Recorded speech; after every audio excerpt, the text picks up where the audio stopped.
Procura-se. Desemprego em setembro é o menor para o mês em 10 anos. A taxa de desemprego chegou ao menor patamar em um mês de setembro, 5,4%. Só em São Paulo a taxa cresce por causa da indústria. Sequência interrompida. Denis Barbosa. Depois de 5 quedas consecutivas, a Bolsa Brasileira volta a fechar no positivo, pegando carona no otimismo com os papéis da Vale. O dólar sobe com intervenção do Banco Central. Mar para peixe. Governo anuncia plano de 4 bilhões de reais para fortalecer a indústria e o comércio pesqueiro. O grande objetivo desse plano é criar condições objetivas para transformar esse nosso imenso potencial em atividade econômica. Pois é, como navegar no mar revolto da economia?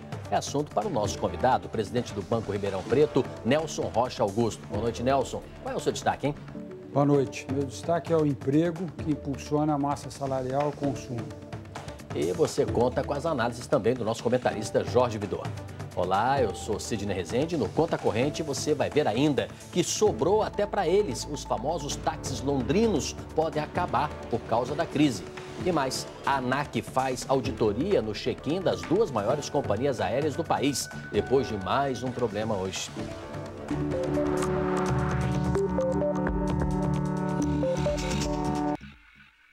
Boa noite. Apesar de um ligeiro aumento em relação a agosto, a taxa de desemprego apurada pelo IBGE foi a menor para o mês de setembro em 10 anos. Com a proximidade do Natal, o comércio foi o destaque. Já a indústria seguiu demitindo. Não por acaso, em São Paulo, a taxa de desemprego subiu. A taxa de desemprego chegou ao menor patamar em um mês de setembro, 5,4%. De acordo com o IBGE, foram criados em 12 meses 512 mil postos de trabalho. Destes, 393 com carteira assinada. 36% das pessoas estão empregadas em empresas que têm até 10 funcionários. Pouco mais de 1/3 da população ocupada no setor privado são de trabalhadores oriundos de empresas com até 10 empregados. Essa estimativa aumentou em torno de 67 mil trabalhadores entre setembro de 2011 e setembro de 2012. De acordo com o Sebrae, somente em setembro, as micro e pequenas empresas foram responsáveis pela criação de 103 mil postos de trabalho. E a tendência é de crescimento. O setor que mais contratou foi o de serviços, 33%. Apesar do interesse de micro e pequenos empresários de expandir, muitos barram numa limitação para preencher vagas de trabalho, além da própria concorrência com grandes empresas, a falta de qualificação de mão de obra. Sérgio Soares tem 2 lanchonetes, uma na favela da Rocinha e outra no Morro do Vidigal, na zona sul do Rio de Janeiro. Ele tem 25 funcionários nas 2 lojas e precisa contratar um cozinheiro e uma atendente, mas não consegue. Eu tenho vaga hoje de garçonete atendente, né, o pessoal que serve nas mesas, balcão também, né, com experiência sem chance. Pois é, vamos pegar esse assunto, então, o primeiro assunto, né, emprego, para começar a nossa conversa com o nosso convidado aqui no estúdio, o presidente do Banco Ribeirão Preto, Nelson Rocha Augusto, e com o comentarista também, Jorge Vidor. Tudo bem, Nelson? A grande verdade é que te vê aí, né, o IBGE mostrando números do emprego mais forte, um pouco mais aquecido, com possibilidade agora para esse fim do ano. A sua avaliação qual é? Esse IPI, por exemplo, que se estende um pouco mais para dezembro, é mais uma maneira de turbinar o emprego para esse ano? Sem dúvida. Nós estamos no pleno emprego em vários setores da economia brasileira já há algum tempo. A massa salarial tem crescido numa velocidade também muito forte, impulsionada pelo nível de emprego, mas pela reposição do salário de várias categorias.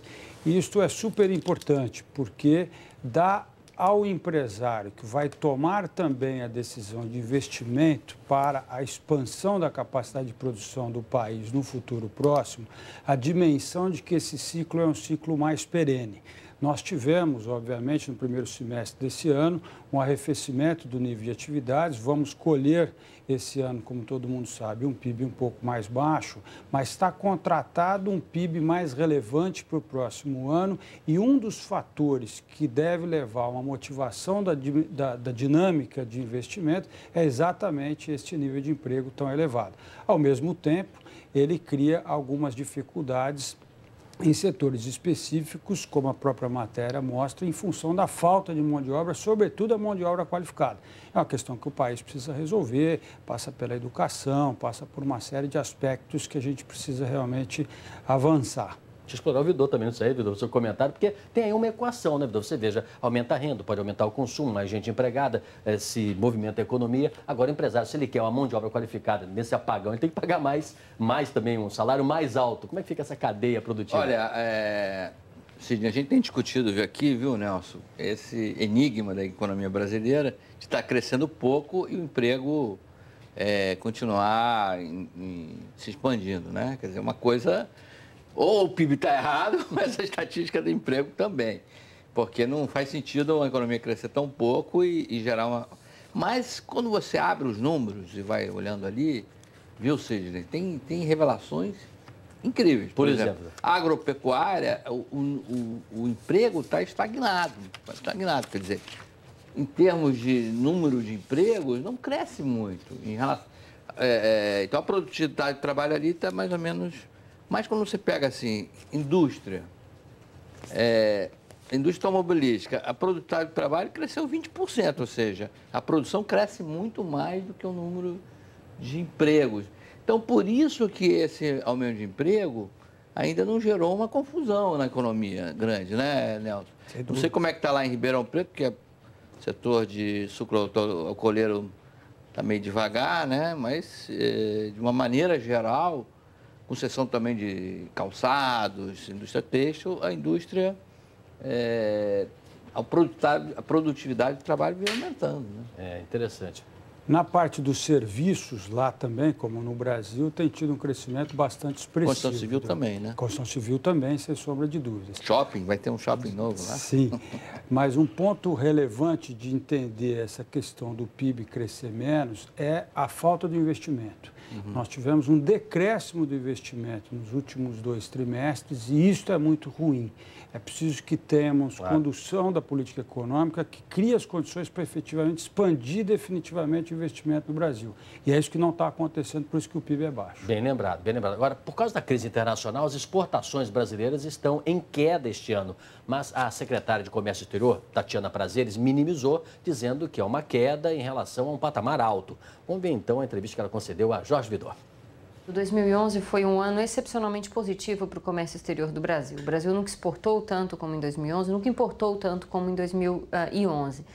Este ano, em função da crise, há uma retração importante em alguns mercados para os quais o Brasil exporta e a queda de preços em produtos nos quais o Brasil é bastante competitivo. No entanto, é bom lembrar que a queda dos manufaturados é inferior à queda dos básicos, ou seja, uma queda menor dos manufaturados impediu que a queda nas nossas exportações fosse maior do que os 5% que nós temos hoje. Para o ano que vem, enfim, é difícil estabelecer qualquer tipo de previsão, o cenário externo segue bastante instável. No entanto, há uma expectativa de manutenção de preços altos de commodities agrícolas no mercado internacional, em função de restrições de oferta ainda, em função de seca, etc., e em função de demanda em alta. Isso para commodities agrícolas. Para commodities minerais, minério de ferro, petróleo, aí sim há uma grande interrogação. Estamos acompanhando atentamente análises sobre recuperação do mercado americano, do mercado europeu e, naturalmente, impacto de medidas adotadas pelo governo chinês para a retomada do crescimento do país. Meu Deus, tentou arrancar aí a projeção 2013, apertou aqui e ali, mas não deu, não saiu, né? É a nova geração aí assumindo o controle do país, né, das rédeas do país. Tatiana, mas ela foi muito otimista, viu, Sidney? Porque ela disse o seguinte, se você tirar a queda do preço do minério de ferro, a exportação esse ano ia bater igual do ano passado. Quer dizer, então a gente está sofrendo um pouco a queda de 20% do preço do minério de ferro. Então, acho que o ano que vem dá para crescer 4 ou 5. Sendo que você, de 2010 para 2011, a exportação cresceu 26%. Então, a gente ainda está numa trajetória Embora boa. esse ano pode ter exportado um pouco menos, mas importou-se menos também, né? Quer dizer, isso acabou criando na balança um equilíbrio, né? Mas a perspectiva é que a gente não consiga mais manter aqueles saldos da balança comercial tão grandes como no passado. Bem lembrado, Vidor. E a presidente Dilma Rousseff lançou hoje o Plano Safra da Pesca. No total, serão investidos 4 bilhões e 100 milhões de reais até 2014 no setor de pesca. E a meta é dobrar a produção de pescado no Brasil, chegando a 2 milhões de toneladas por ano. Nós estamos dando uma formalização à atividade da pesca. O grande objetivo desse plano é criar condições objetivas para transformar esse nosso imenso potencial em atividade econômica, competitiva e lucrativa. Portanto, crescer em trabalho e renda para milhões de brasileiros e brasileiras. Portanto, proteger e incluir, como muito bem disse o nosso ministro. Nós estamos colocando 4 bilhões e 100 mil reais que investiremos até 2014. Mas aqui eu vou repetir o que eu tenho repetido tanto no programa do Plano Safra da Agricultura Familiar quanto do Plano Safra da Agricultura Comercial do Brasil, que é: recursos não vão faltar se esses recursos forem gastos de forma produtiva e efetiva. Aquela história, nos estímulos ao crescimento esbarram na velha pedra no meio do caminho da economia brasileira, a inflação. Vamos para o nosso estúdio na Bolsa de São Paulo conversar com Denise Barbosa. Tudo bem, Denise? Os preços ao consumidor voltaram a acelerar por aí, né? Pelo que eu estou vendo. É isso mesmo. Tudo bem, Sidney? Boa noite. O índice de preços ao consumidor da cidade de São Paulo seguiu a tendência que a gente observa desde o final de julho e teve uma alta maior nessa terceira apuração de outubro. A taxa ficou em 0,84%, a maior do ano. A inflação foi maior na habitação por causa dos reajustes do aluguel, da água e do gás, nas despesas pessoais por conta das viagens e bebidas mais caras e principalmente porque os preços dos alimentos subiram em média 2,28%. Aqui a gente colocou nessa tela. A carne bovina, por exemplo, vilã do momento, subiu muito por causa do aumento do preço dos grãos, a seca nos Estados Unidos, que a gente vem falando tanto. Esse é o alimento dos animais, e a carne, então, subiu 4,05% nessa medição. O peru também, quem já se prepara para o Natal, olha só, o preço do peru também subiu, arroz e limão também subiu nessa medição do IPC da FIPE. E essa inflação no preço dos alimentos é uma das principais causas apontadas pela Fundação Getúlio Vargas para a queda de 0,3% na confiança do consumidor entre setembro e outubro. A gente vê aqui no gráfico que até havia uma tendência de retomada no otimismo nos meses anteriores. A gente vê, olha só, ia diminuindo aqui, até chegou a subir, mas as incertezas em relação à economia nos próximos meses trouxeram de volta a desconfiança. Isso é ruim porque o consumidor pessimista gasta menos dinheiro. Bom, mas segundo a Serasa Experian, a economia do país está pisando no acelerador e teve em agosto a segunda maior taxa de crescimento do ano. A alta em relação a julho foi de 0,3% na comparação com agosto de 2011. O PIB cresceu 1,6%. E esse desempenho positivo foi puxado principalmente pelo consumo das famílias. E eu queria fazer uma pergunta então para o Nelson. Nelson, o consumo das famílias ainda tem fôlego para levar a nossa economia ou está todo mundo com a corda no pescoço? Vai usar o 13º só para pagar a dívida? Como é que você está vendo isso? Tem fôlego sim, Denise, bastante, principalmente porque uma parcela significativa das dívidas em atraso foram corrigidas agora, principalmente pela sazonalidade, para que as famílias pudessem acessar crédito e fazer o consumo. Algumas novidades estão na praça já hoje, que é principalmente a questão do cadastro positivo, que ainda, obviamente, não vai funcionar na sua plenitude, mas já tem traços de funcionamento. A redução da taxa de juros é super importante, principalmente porque alguns dos créditos tomados pelas famílias, que são créditos de longo prazo, para habitação, por exemplo, substitui bastante outros tipos de crédito que essas famílias estavam tomando e são créditos que ficam mais em conta. Então, tem uma possibilidade bastante grande da gente perceber ainda um consumo significativo. No entanto, há uma preocupação enorme com relação à inflação.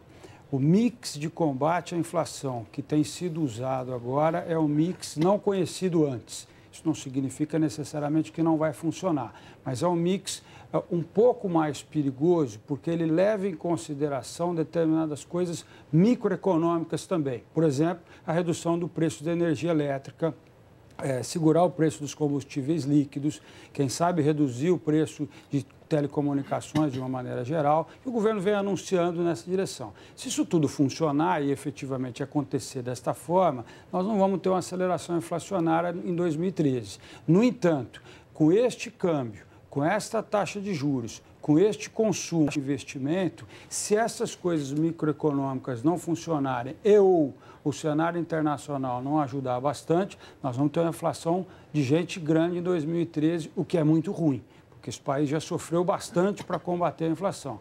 Então, eu tenho uma preocupação muito grande com esse indicador de 0,83 da FIP hoje, é um número muito forte e preocupante. Obrigado, Nelson. Agora, problemas nos ares, hein? A companhia aérea Gol voltou a apresentar problemas na emissão de bilhetes. Há 2 semanas aconteceu a mesma coisa com a TAM, lembra-se? A Agência Nacional de Aviação Civil anunciou que fará uma auditoria no sistema de check-in das 2 companhias. Ao longo deste ano, segundo a ANAC, foram registrados pelo menos 5 contratempos desse tipo, que afetaram o embarque e provocaram atrasos em aeroportos do país. Bom, deixa eu voltar aqui com a Denise. Finalmente, né, Denise? Na tela, olha, finalmente a Bolsa de Valores aí, depois de 5 pregões, apresenta um quadro diferente, você já assinalava isso no início da tarde. Agora, Denise, foi justamente a Vale, tão sacrificada ontem, que salvou a pátria hoje? Pois é, papéis da Vale, tanto ações preferenciais como ordinárias, puxaram a valorização do Ibovespa, subiu 1,18%. Os papéis da Vale são os de maior peso no Ibovespa, então eles realmente têm uma importância muito grande no desempenho do índice. Mas ainda fechou abaixo dos 58 mil pontos, o giro financeiro passando de 6 bilhões e 200 milhões de reais. Ações da OGX também ajudaram nessa valorização. O Ike Batista disse que pode ser que compre $1 bilhão em papéis da OGX, também subiu bastante, mas a estrela do dia mesmo foi a Vale. A empresa divulgou balanço ontem. Olha, ações ordinárias que têm direito a voto subiram 5,37%. Ações preferenciais, 5,16%. Elas foram mesmo as estrelas do pregão. Vamos ver os detalhes com a Mônica Tiarelli. Com números operacionais mais fortes do que previsto por analistas, a Vale ganhou mais um voto de confiança dos investidores. A corrida pelo papel foi grande hoje, tanto que as ações da mineradora subiram mais de 5%, com a participação ativa dos estrangeiros na ponta de compra. Além dos dados operacionais mais robustos, investidores viram com bons olhos os esforços da atual direção para se ajustar ao novo cenário de crescimento econômico mais moderado. Em teleconferência com investidores, a diretoria da mineradora brasileira revelou que pretende vender ativos menos rentáveis e buscar parceria para viabilizar projetos. O objetivo é diminuir o desembolso de caixa nesse momento de maior incerteza no fronte externo. Além disso, o ajuste ainda prevê um orçamento menor para 2013.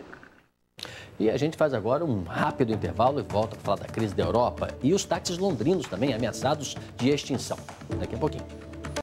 Estamos de volta com mais um duro golpe na Europa. A Ford anunciou o fechamento de fábricas e o corte de 5.700 empregos no continente. Funcionários protestaram na França e na Bélgica. Na cidade de Genk, na Bélgica, de onde a fábrica será transferida para a Espanha até 2014, trabalhadores bloquearam a entrada da Ford e colocaram fogo em um dos carros produzidos pela empresa. De acordo com executivos, as vendas caíram muito e as perdas totais chegam a 3 bilhões de dólares. No Reino Unido, o corte de empregos deve chegar a 1.400. A montadora pretende reduzir em 18% a capacidade de produção na Europa. Na França, o governo ofereceu mais de 7 bilhões de euros para garantir os empregos da Peugeot Citroën. Mesmo assim, a empresa decidiu fechar a sede parisiense, que emprega mais de 8 mil funcionários. Os trabalhadores protestaram em frente à fábrica. Na França, hoje foi dia de greve dos transportes ferroviários, a primeira desde que o presidente François Hollande assumiu o poder. Várias linhas de trem não funcionaram e, de acordo com o porta-voz da principal companhia ferroviária do país, 3 em cada 10 viagens de alta velocidade serão canceladas até amanhã. A greve é uma resposta à decisão do governo de abrir o tráfego ferroviário para a concorrência externa. Pelo menos uma notícia animadora no continente europeu. O Reino Unido saiu da recessão. As Olimpíadas deram um empurrãozinho na economia no terceiro trimestre. Entre julho e setembro deste ano, o PIB do Reino Unido cresceu 1% e surpreendeu os economistas que previam uma expansão bem menor, de 0,6%. Foi o maior crescimento trimestral dos últimos 5 anos. O resultado é ainda mais otimista se comparado ao trimestre anterior, quando o país cresceu 0,4%.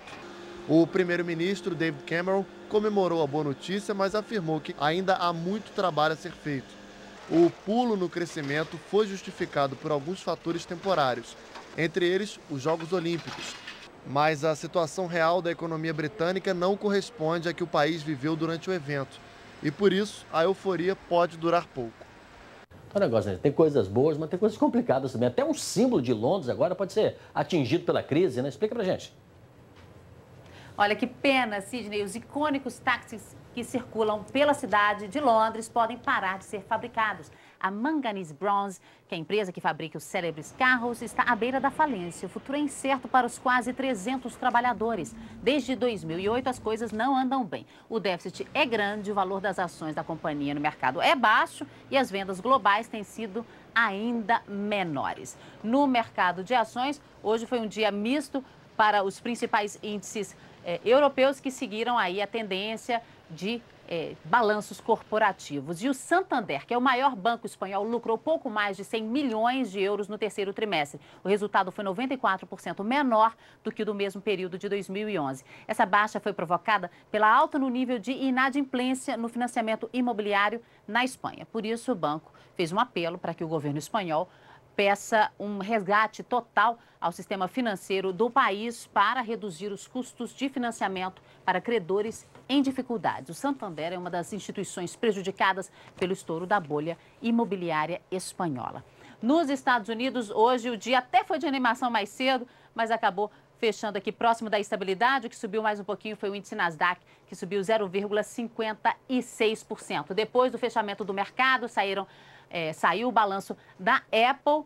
O lucro no terceiro trimestre foi de 8 bilhões 220 milhões de dólares na comparação com o mesmo período do ano passado. Houve uma alta de 24,5%. Esse número foi recorde, mas ficou um pouquinho abaixo do que o mercado esperava. A venda de iPads decepcionou, muita gente ficou esperando o modelo novo sair para poder comprar isso. Decepcionou um pouquinho a venda de iPhones, no entanto, foi bem alta, de 26,9 milhões de unidades. No mercado de câmbio, o dólar ficou praticamente no 0 a 0, fechando a R$ 2,025. O Banco Central entrou de novo no mercado com um leilão de swap cambial reverso, que equivale a uma compra de dólares no mercado futuro. Sidney. Denise, agora, Nelson, viu essa crise na Europa, situação complicada. Você vê o caso da Espanha, o Santander pressionou até o governo espanhol para pedir ajuda logo. Ajuda resolve, ajuda financeira? Sem dúvida resolve, embora é temporário, porque a questão europeia, em última instância, é uma questão de um continente, uma região que tem um altíssimo grau de endividamento. E com a questão da moeda única, isso fica um pouco mais complexo ainda de ser resolvido. Por exemplo, na própria matéria ficou claro o crescimento da Inglaterra, surpreendendo, tem um impulso da Olimpíada, sem dúvida, mas tem a expansão monetária na Inglaterra que a zona do euro não pode fazer, porque há uma série de restrições para fazer a expansão monetária à luz do que está sendo feito na Inglaterra e no próprio Estados Unidos. Boa parte da recuperação americana vem pela enorme expansão monetária que o Fed vem fazendo ali. Então, enquanto não houver uma solução, e nós, os sul-americanos ou latino-americanos, infelizmente conhecemos isso bem no passado, uma solução para a dívida interna de todo o continente europeu e da zona europeia, a economia não vai ter chance de se recuperar, porque as expectativas, infelizmente, não melhoram, o investimento não acontece, o emprego não acontece, o consumo não acontece. A dívida total lá está na ordem de 86%, 87% do PIB, é muito grande. Mas, rapidamente, o tempo está quase se esgotando. Concorda com essa análise? Não, realmente, o Nelson tem toda a razão, porque não adianta nem você trocar de moeda. Eu sempre falo aqui, tudo bem, a Grécia muda de moeda, mas o déficit desaparece, né? O déficit está lá e tem que ser rolado, tem que ser financiado. Eu acho que a Europa vai ter que mudar muito a sua estrutura, né, Nelson? Isso... Ninguém abre mão de conforto, ninguém abre mão das conquistas que você não vai ter tem. saída se não mudar, né? Mas, Nelson, para fechar aqui, um tema e uma palavra. Inflação, precisamos combater com veemência. Velha palavrinha, né, Vidor? Velha palavrinha. Obrigado aos dois, obrigado a você que nos acompanhou. Denise Barbosa também. Obrigado, Denise. Até amanhã. E até daqui a pouquinho vou apresentar mais um telejornal para você. Tchau, tchau. Boa noite.